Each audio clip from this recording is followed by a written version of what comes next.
Olá pessoal, tudo bem? Aqui é o professor Carlos, da disciplina de Fundamentos da Computação. Na videoaula de hoje, então, nós vamos falar sobre linguagens de programação e conjuntos de instruções, né? Vamos iniciar então. Bom, vamos iniciar falando em linguagem de máquina, né? Para programar o computador é necessário que se defina algumas instruções, né? Que são baseadas numa linguagem de máquina, né? Então, na verdade, a linguagem de máquina é um conjunto de instruções para o processador, né? O processador ele precisa dessas instruções, né? Numa linguagem que ele entenda para que ele possa desempenhar as funções as quais ele é desenvolvido, né? Então, nessa figura aqui eu tento ilustrar isso, né? Por exemplo, ali à esquerda nós temos uma pessoa, né? Um programador, vamos supor, e ele vai desenvolver um programa, né, um software que vai rodar nesse processador, né? Só que o processador ele não entende a linguagem de programação de alto nível, né? Por exemplo, vocês ah, estão tendo aí lógica, programação, né? Vocês estão aprendendo linguagens de alto nível, né? Linguagens que são fáceis do nosso entendimento, mas o hardware, né, o que está rodando lá dentro da máquina, ele não entende essa linguagem de alto nível, né? O que o processador entende são conjuntos de zeros e uns, né? Então, para isso, a gente vai falar bastante de um termo chamado abstração, né? A gente tem que abstrair aquele código que é em alto nível para uma linguagem que a máquina possa entender, né? Então, escrever um programa em linguagem de máquina é impraticável, tá? Assim, ó, para o nosso nível, né? Para o nosso entendimento, né? Não é que é impossível, não, é possível, né? Com certeza é possível escrever um programa para linguagem de máquina. Mas por que eu coloquei ali impraticável? Porque imagina você desenvolver lá um sistema de estoque, né? E aí você vai desenvolver esse sistema, né, numa linguagem de alto nível, né, que uma linguagem mais fácil do nosso entendimento. Agora imagina você desenvolver esse sistema numa linguagem de baixo nível, né, tendo que programar diretamente lá no processador, né? Então é algo que é bem inviável até eu diria, né? Dá até para substituir essa palavra impraticável pela palavra inviável também, né?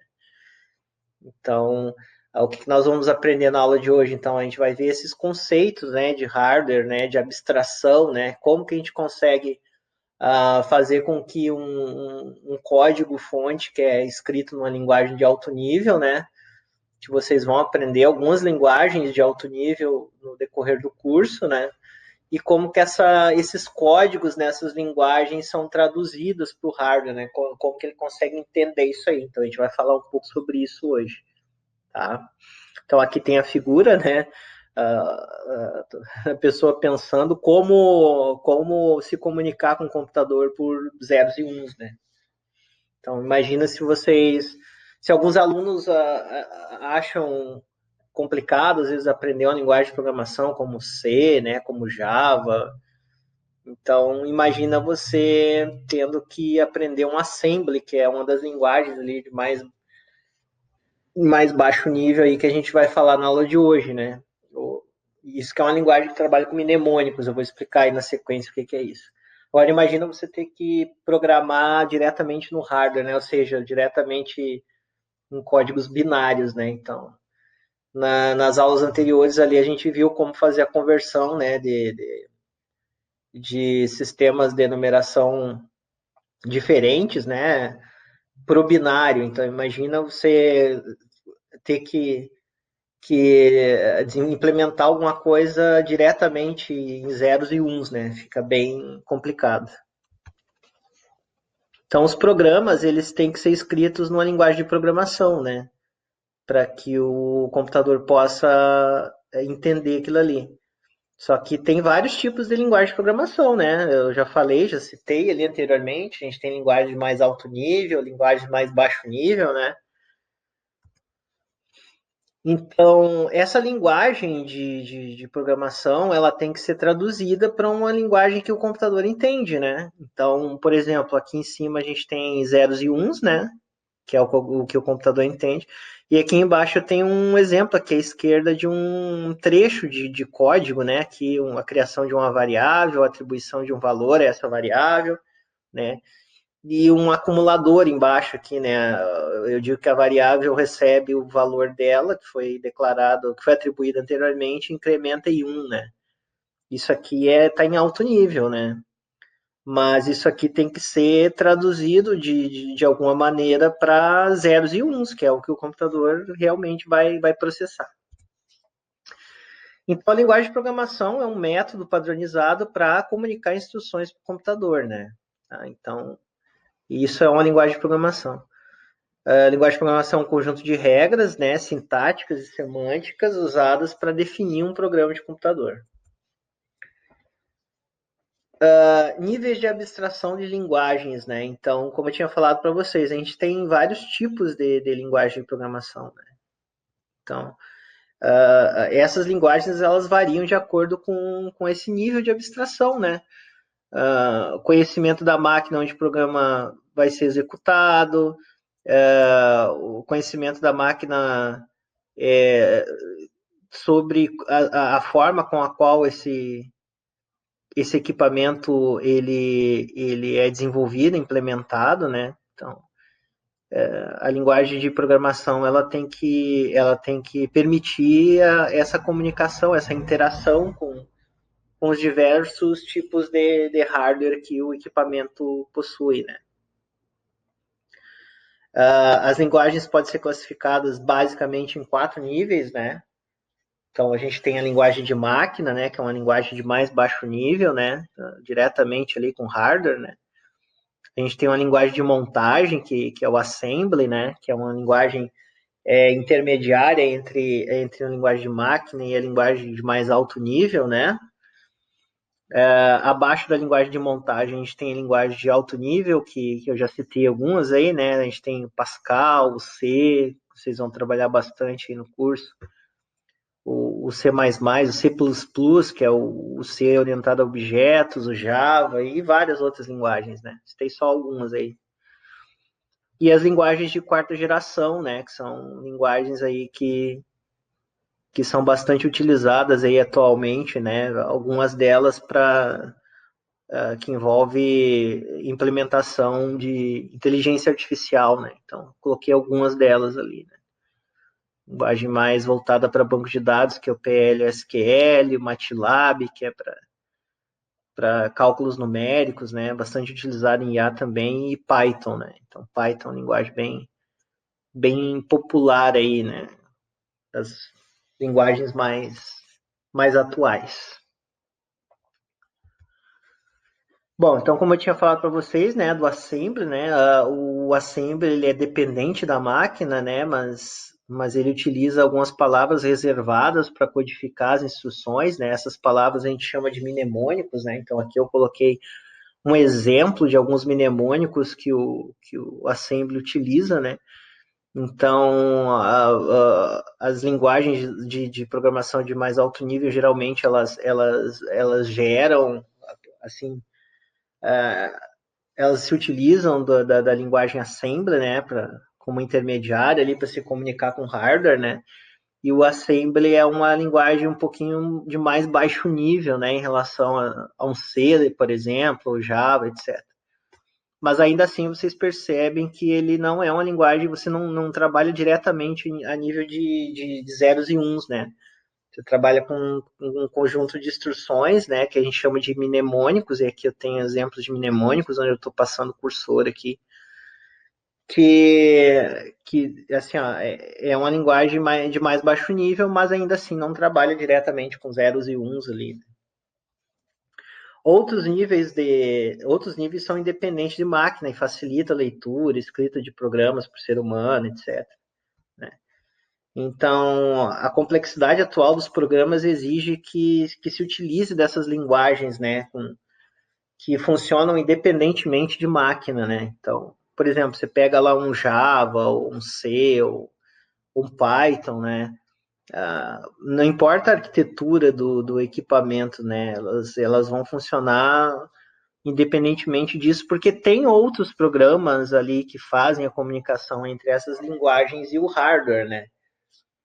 Então, imagina você desenvolver aplicações extremamente complexas de inteligência artificial, né? Você ter que trabalhar diretamente com hardware pode ser um complicador, né? Pode ser algo que vá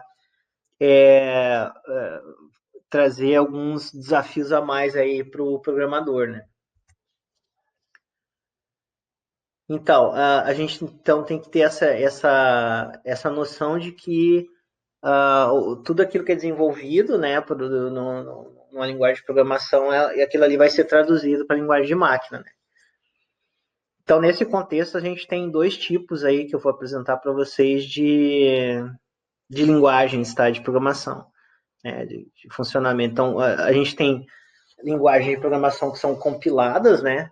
Ou seja, essa linguagem ela vai fazer uma compilação, né? O compilador, na verdade, é um programa que traduz um programa escrito, né? O código-fonte, que a gente chama, em uma linguagem de programação para outra linguagem, né? Então, por exemplo, você pega lá uma linguagem e compila, né? E essa linguagem, ao compilar, ela vai gerar um código para uma outra linguagem de mais baixo nível, tá? Se a linguagem de destino for a linguagem de máquina, né, ou seja, o programa pode depois ser compilado e executado, né? Então, tem linguagem de programação que quando você coloca para compilar, ele vai gerar um código lá de máquina, você não vai ver isso, né? E depois que ele gera esse código aí que o computador vai entender, você gera um código executável desse programa, né? Isso é o que acontece por exemplo, com a linguagem C, né? O interpretador é um programa que traduz instrução por instrução de um programa em linguagem de máquina, tá? E imediatamente executa essa instrução em tempo de execução, né? Então essa aí dá para dizer que é um paralelo, né? No slide seguinte tem uma figura que vai exemplificar melhor isso aí, tá? Então, por exemplo, aqui a primeira figura nós temos um exemplo de uma linguagem compilada, né, de uma compilação na qual a gente tem um código-fonte, né, percebam que é um código-fonte de alto nível, né, e esse compilador ele vai gerar então um código de máquina, né, para a máquina poder entender. Tá? E qual é a diferença da interpretação? Então, a interpretação a gente também vai ter um código-fonte, e esse interpretador ele vai gerar um código linha a linha, né? Então, na compilação, ele vai gerar um executável, ele vai gerar um programa completo, né? Ele não vai executar linha a linha para código de máquina, vai gerar um executável lá, o único lá que vai poder se comunicar com a máquina. Já a interpretação, ele vai interpretar linha a linha, instrução a instrução, tá? Em tempo de execução, essa é a diferença. Existem vários exemplos de linguagens interpretadas e linguagens compiladas, né? A gente conhece mais as linguagens compiladas, a gente está mais habituado. Como eu já tinha falado para vocês, a linguagem C é um exemplo de linguagem compilada, tá? A Java, por sua vez, é uma linguagem de programação que utiliza um processo híbrido de tradução, né? Então, o compilador Java ele traduz um código-fonte em um formato intermediário, tá? Independentemente de máquina. Esse formato intermediário a gente chama de bytecode, né? Então, um interpretador Java específico da máquina onde vai rodar esse programa traduz esses bytecodes para uma linguagem de máquina para poder executar o código. Então, o Java dá para dizer que é um modelo híbrido, né? A gente a gente tem, por exemplo, um código-fonte em Java, né? E aí ele vai ter um interpretador que vai pegar esse programa, né, esse código-fonte vai traduzir em bytecodes, tá? Para a linguagem de máquina, né? Então, o que acontece? Você tem lá o Java, você compila lá um código, ele gera o bytecode. Do bytecode, o interpretador vai gerar um código de máquina. É assim que acontece. Esse é o fluxo na linguagem Java. Diferentemente ali da linguagem C, que é uma linguagem compilada, né? Que é exatamente aquilo que eu já havia explicado para vocês no slide anterior. Então, aqui eu tenho um exemplo de compilação em 2 etapas, né? Percebo aqui um código, por exemplo, em C, né? Então, aqui eu tenho um código em C, que é uma linguagem de alto nível. Aí, quando a gente coloca para compilar o nosso código-fonte, né? Quando a gente vai compilar, ele gera uma linguagem de mais baixo nível em assembly, né? Percebam aqui os mnemônicos que eu tinha citado para vocês, né? E o assembly, por sua vez, é que vai gerar o binário para a máquina poder executar aquele código, tá? Então, isso que a gente chama de compilação em 2 etapas, né? Eu coloquei o exemplo da linguagem C, uma linguagem muito utilizada, vocês vão usar bastante, né? Então, ela compila esse código-fonte de vocês, gera um código assembly, e esse assembly, né, a linguagem assembly, vai pegar esse código aqui, os mnemônicos nessa linguagem, e vai gerar o binário dela para o processador poder desempenhar aquele comando, né, aquela operação que foi programada. Aqui eu tenho um exemplo de compilação e interpretação, né, que eu tinha falado para vocês, né, aqui acima tem um código em Java, né, o Java é híbrido em função do que eu havia explicado, né, você também vai compilar, né, você vai compilar esse código em Java. No momento que você compila esse código aqui acima, ele vai gerar um bytecode, né, um bytecode. E esse bytecode ele vai ser interpretado por um interpretador Java que vai gerar o binário. Por isso que ela é uma linguagem híbrida, né? Ele tem uma parte de compilação, que é o código-fonte que você vai implementar. No momento que ele compila, ele gera os bytecodes e esses bytecodes vão ser interpretados, vai ter um interpretador lá do Java que vai gerar o binário, tá? Eu coloquei esse quadro aqui para facilitar um pouco mais o entendimento de vocês entre compilador e interpretador, né? Então, por exemplo, o compilador, ele tem vantagem, todos eles têm vantagens e desvantagens, né? Alguns deles vão ser mais adequados para alguns casos, outros para outros, né? A gente está mais, embora a gente esteja mais acostumado com linguagens de programação compiladas, né? Linguagens interpretadas também têm uma boa aplicação. Então, o compilador, ele é mais veloz, né? A execução dele é mais veloz, isso é uma vantagem, porém ele tem a desvantagem de ter várias etapas de tradução, né? Porque ele vai ter que compilar o código inteiro para gerar um executável, né? Por que ele tem a execução mais veloz? Porque ele já vai, uma vez ele compilado, ele já vai ter um executável, né? Então, ele não vai executar linha a linha, então ele acaba sendo mais rápido nesse quesito, né? E a desvantagem de ter mais etapas de tradução, porque ele vai traduzir o código inteiro, né? Vai compilar o código inteiro. Outra vantagem dos compiladores é os programas mais complexos, né? Ou seja, tem mais funcionalidades, são programas melhor acabados, né? Desvantagem é que tem mais consumo de memória para execução, tá? Porque, obviamente, o programa final é maior, né? Como eu acabei de falar, ele vai compilar o código inteiro. Outra vantagem é que ele permite otimização do código-fonte, né? Você consegue mexer no código-fonte, depois compilar e, na medida que você compilar novamente, ele vai gerar um outro executável. E a desvantagem, por sua vez, é o processo de depuração de cada linha mais demorado, né? Um pouco mais demorado. As linguagens interpretadas, então, a depuração é mais simples, é uma vantagem, tá? Mas a execução é mais lenta. Por quê? Porque vai executar linha a linha, né? A vantagem é tem um consumo menor de memória, né? E a desvantagem é que você vai ter programas mais simples, né? Você não vai ter um programa muito complexo, né? Ou completo, né? E a vantagem também, resultado imediato da execução das instruções pode ser passo a passo, né? Então, por ser passo a passo, você tem uma execução, né, da instrução mais rápida em relação a você ter que compilar um código inteiro, né? Porém, ele tem a desvantagem, né, que é necessário que a máquina possua o programa fonte, né? Então, a máquina tem que ter um programa fonte ali para para poder se comunicar com o hardware, né? Como o caso do Java ali, que eu expliquei para vocês anteriormente, né? No qual os bytecodes são utilizados para gerar o binário, né? E para poder fazer isso aí, você tem que ter lá uma ferramenta do Java para fazer isso, né? Tá?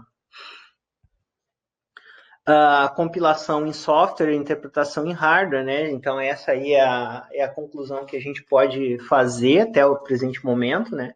Geralmente, a compilação é em software e a interpretação geralmente é em hardware, tá? Então, essa aí é a diferenciação que dá para gente fazer, né? Tá? Por isso que grande parte das linguagens que vocês vão trabalhar são compiladas, né? Então, aqui eu tenho um exemplo do que eu falei para vocês, né? Dá uma figura para exemplificar o que eu tinha falado no slide anterior, né? Então, por exemplo, aqui eu tenho um programa em linguagem de alto nível, C, por exemplo, né? E do lado direito aqui eu tenho um trecho de código, né? Eu tenho uma variável temp e vetores aqui, né? Linguagem de alto nível. Abaixo do compilador eu tenho um montador, que geralmente é uma linguagem assembly, né? E aqui do lado um trecho de código em assembly com mnemônicos, né? Tá? E aí, abaixo aqui do assembly, eu já começo a ter né, uma linguagem de máquina, né? Que vai gerar sequências de zeros e uns aí para o hardware poder interpretar e poder executar, né? Abstrações de um computador, né? Então, antes da gente dar continuidade aí e falar sobre conjuntos de instruções, é interessante que a gente frise alguns detalhes, né? Então, por exemplo, aqui, ó, eu tenho uma linha divisória aqui, tá? Em rosa aqui, que eu chamo de repertório de instruções de arquitetura, né? Então, é uma linha divisória que eu vou explicar na sequência para vocês do que se trata. Então, abaixo dessa linha eu tenho elementos de hardware, né? E acima dessa linha tem elementos de software, né? Então, abaixo dessa linha eu tenho o quê? Eu tenho, no nível mais abaixo, eu tenho os transistores, né? Vocês já sabem o que é, a gente já falou sobre isso. Um pouco acima dos transistores eu tenho os circuitos, né, integrados, né, que são conjuntos de transistores, né? Muitos transistores ali integrados, né? Um pouco acima tem o desenho digital, né? Portas lógicas, né? Que vocês vão ver com mais profundidade na disciplina de arquitetura de computadores. Acima dessas portas, então, eu tenho o barramento, né? E controle, tá? E acima disso eu tenho processador, memória e dispositivos de entrada e saída, né? Que é o próximo, essa parte aqui, ó, esse nível de abstração aqui, são os próximos tópicos que nós vamos abordar nas próximas videoaulas, né? Tá? E acima disso, né? Logo acima eu tenho essa barrinha aqui que a gente vai falar na aula de hoje, tá? Que é um dos focos da aula de hoje, que é o conjunto de instruções de máquina, né? E acima dessa linha, então, a gente tem o que? As linguagens de programação, né? Compiladas, montadores, o sistema operacional, que é muito importante nesse nível de abstração, tá? E as aplicações propriamente ditas, que são os programas, né? Então, quando a gente desenvolve um programa, esse programa ele tem que se comunicar com níveis abaixo, né? Então, o programa, se ele tiver um compilador, né, esse compilador vai gerar código para se comunicar com níveis mais abaixo, né? A gente tem o sistema operacional também, que a gente também vai abordar na nossa disciplina, tá? É o último tópico da nossa disciplina, né? Que vai fazer a comunicação entre esses programas que nós desenvolvemos e o hardware propriamente dito, tá? Então, e essas aqui dá para dizer que são as abstrações de um computador, tá? Tranquilo? Então, assim, ó, por que é importante a gente ter abstração, né? Porque é necessária a criação de camadas, né, de abstração para que a gente esconda detalhes da implementação do computador, né, para a gente poder desenvolver as nossas aplicações, né? Então, para o programador, fica mais fácil ele, não, por exemplo, não ter que se comunicar a nível de transistor, ou a nível de porta lógica, ou a nível de barramento, ou a nível de processador, ou memória, né? Então, fica mais fácil para desenvolver um sistema, um programa, sem ter que se preocupar com um detalhamento de hardware, né? Então, por isso que são criados esses níveis de abstração, né? De forma que o teu programa ele tem que se comunicar com o compilador, ou o compilador, por sua vez, tem que se comunicar com o sistema operacional. O sistema operacional tem que se comunicar com um conjunto de instruções por sua vez, esses têm que se comunicar diretamente com o hardware, né? Então, acaba sendo um facilitador. Então, como eu tinha falado para vocês, né, a aplicação são softwares, né, são abstração de dados, banco de dados, né, softwares de sistema, então dá para dizer que os compiladores, né, o sistema operacional propriamente dito, que vai gerenciar os recursos de hardware, né, e servir de um elo de comunicação entre o programa e o hardware propriamente dito. Então, isso são os níveis de abstração. Mas qual que é a interface entre o software e o hardware, né? Ou seja, como que o software consegue, né, instruir o hardware para executar um determinado código, né? Então, lembrem que eu tinha falado para vocês dessa barrinha rosa, né? Então, é exatamente dessa barrinha aqui que a gente vai falar agora, tá? Esse elo de ligação, né, entre o que é software e o que é hardware, né? Então, todo processador ele é fabricado de modo a conter no seu interior um grupo de instruções, né? Então, aquela barrinha lá, que agora está sinalizada aqui, ó, é um conjunto de instruções, né? Que a gente chama de ISA, né? Instruction Set Architecture. Né? Então, é um repertório de instruções de arquitetura, ou conjunto de instruções, né? Então, ela é a última abstração do hardware vista pelo software, tá? Bem como aquela figura que eu tinha mostrado aqui para vocês, né? Então, os computadores têm diferentes, né, conjuntos de instruções, né? Mas muitos desses computadores ou muitos desses conjuntos de instruções têm têm aspectos em comum, né? Então, visando facilitar a portabilidade de código, né? A indústria, né? Quem fabrica, né? Acabou se alinhando em torno de uma quantidade pequena de conjuntos de instruções, né? De diferentes conjuntos de instruções, de forma que haja essa portabilidade entre os diferentes fabricantes, né? Ou seja, é como se tivesse sido feito um padrão, né? Na verdade, há um padrão, né? Desse conjunto de instruções, né? Vamos falar um pouco, então, da evolução desses conjuntos de instruções, né? Até a metade da década de 60, os computadores eles tinham esses conjuntos de instruções com a quantidade bem reduzida de instruções, né? Ou seja, as instruções eram mais simples, né? E por que eram mais simples? Porque tinham por objetivo simplificar a implementação, né? Já no final da década de 60, surgem conjuntos de instruções com um número de instruções mais complexas, né? Então, esse conjunto de instruções mais complexas a gente chama de Complex Instruction Set Computer, ou CISC, né? Então, vocês vão ouvir falar muito na vida de vocês aí de arquiteturas CISC e arquiteturas RISC, né?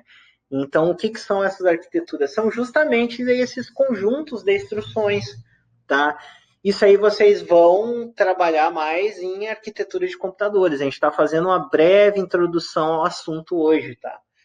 Então, assim, ó, quando você fala em processador, tá? O processador ele tem que ser capaz de rodar esses conjuntos de instruções. Então, basicamente, a gente tem dois conjuntos, que são os complexos, né? Que as instruções elas são mais complexas, e o conjunto mais reduzido, que você tem, vamos dizer assim, o conjunto de instruções menores, né? Mais simples, né? Já no começo da década de 80, esses conjuntos de instruções voltaram a ser simples, né? E aí se atribuiu o nome de RISC, né? Reduced Instruction Set Computer, tá? Então essa é a diferença dessas duas arquiteturas, CISC e RISC, né? CISC é uma arquitetura de conjuntos de instruções mais complexo e RISC é um conjunto de instruções mais reduzido. Então, aqui eu coloquei alguns exemplos de arquiteturas CISC, né, que são mais complexas, né, a linha x86, a linha Pentium, AMD x86, AMD Athlon, tá? E muitos computadores atuais, tá? E um exemplo de conjunto de instruções reduzidas, mais simples, né? O processador MIPS, o Spark, o ARM, geralmente processadores que são utilizados em embarcados, né? Que são embarcados em dispositivos móveis, né? Então, por quê? Porque são processadores que têm limitações de consumo, né? Tem que ter um consumo mais reduzido de energia, né? E qual é a tendência atual dos processadores, né? No caso, os processadores que a gente usa nas nossas máquinas, né? Os Core 7, Core 9, né? Qual que é a tendência? A tendência é que esses processadores mais atuais que a gente tem, eles utilizem uma arquitetura de um conjunto de instruções híbridas, né? Então, a presença de instruções do tipo RISC, né? As reduzidas, e há conjunto de instruções tipo CISC. Então, geralmente, os processadores mais atuais, eles têm ambos os conjuntos de instruções, tá? Como eu havia falado para vocês, a gente não pretende esgotar esse assunto agora, né? Pelo contrário, é só para vocês saberem o que são esses tipos de arquiteturas, onde que isso está localizado, o que são esses conjuntos de instruções, né?